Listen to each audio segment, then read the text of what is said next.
Hello అందరికీ ఈ వీడియోలో నేను నెత్తళ్ళతో ఫ్రై చేశాను. ఈ ఫ్రై అనేది డీప్ ఫ్రై కాకుండా షాలో ఫ్రై చేశాను.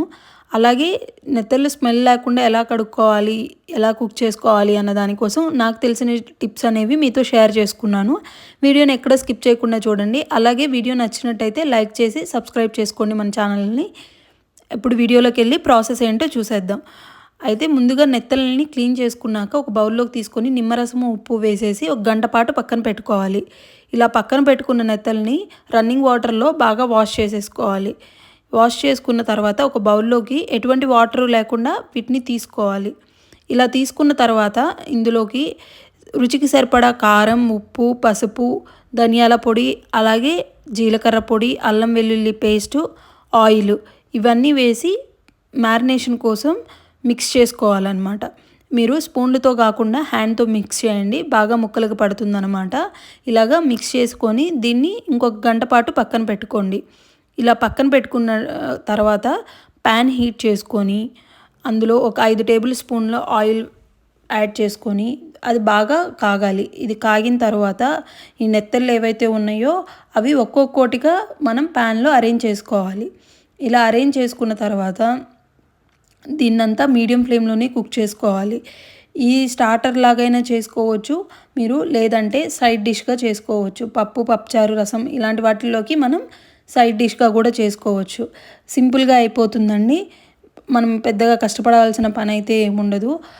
డీప్ ఫ్రై చేసే పని కూడా లేదు. ఇలాగ 5 టేబుల్ స్పూన్ల ఆయిల్ మాత్రమే నేను దీనికి వాడాను. చూసారు కదా, ఇలాగ నెత్తల్ని మధ్య మధ్యలో తిప్పుకుంటూ బాగా గోల్డెన్ కలర్ వచ్చేంత వరకు ఫ్రై చేసుకోవాలి. ఇలా ఫ్రై చేసుకున్న తర్వాత నేను దీన్ని స్టార్టర్గా చేస్తున్నాను కాబట్టి దీంట్లో కొన్ని యాడ్ చేస్తున్నాను.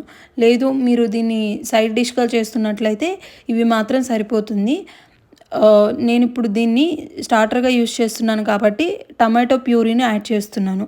మీరు టమాటో సాస్ కానీ ఏమైనా యాడ్ చేసుకోవచ్చు అండి. ఇక్కడ టమాటో ప్యూరీని యాడ్ చేసి ముక్కలు విరగకుండా కలుపుకుంటున్నాను. మీరు వాటర్ ఏమీ యాడ్ చేయొద్దు. ఈ టమాటో ప్యూరీ మాత్రం సరిపోతుంది. దీన్ని యాడ్ చేసేసి ఈ టమాటో ప్యూరీలో ఉన్న వాటర్ అన్నీ ఇనికిపోయి టమాటో బాగా ఫ్రై అయ్యేంత వరకు మీడియం ఫ్లేమ్లోనే ఉంచుకొని బాగా తిప్పుకుంటూ ఫ్రై చేసుకోవాలి. చూసారు కదా, ఆయిల్ అంతా బయటకు వచ్చేస్తుంది. ఫిష్ అనేది బాగా కుక్ అయిపోయింది. ఇప్పుడు ఇది ఇంకా ఈ కొంచెం కూడా బాగా కుక్ అయిపోయేంత వరకు చేసుకోవాలి. ఇలాగా ఫైనల్గా మనకి ఆయిల్ అనేది కూడా లేకుండా బాగా అబ్జర్వ్ చేసేసుకునిద్ది అనమాట మనకి ఈ టమాటో ఇవన్నీ ఉండటం వల్ల. ఇలా వచ్చిన తర్వాత ఈ స్టేజ్లో నేను కొంచెం కొబ్బరి కారం యాడ్ చేశాను. అలాగే కొత్తిమీర, గార్లిక్ ఇవి యాడ్ చేసేసి స్టవ్ ఆఫ్ చేసుకున్నాను. ఇవన్నీ ముక్కలకు పట్టే విధంగా ఒకసారి కలుపుకొని సర్వ్ చేసుకుంటే ఫిష్ ఫ్రై అనేది రెడీ అయిపోయింది. నేను దీన్ని స్టార్టర్ లాగా అని చెప్పాను కదా, అందుకోసమే దీంట్లో కొంచెం నేను క్యాప్సికమ్, కుకుంబర్ యాడ్ చేసుకుంటున్నాను. క్యాప్సికమ్ని జస్ట్ షాలో ఫ్రైలో ఆయిల్ ఏమీ లేకుండా ఫ్రై చేసేసుకున్నాను. మీరు రాగా అయినా తినేయచ్చు. Thank you for watching.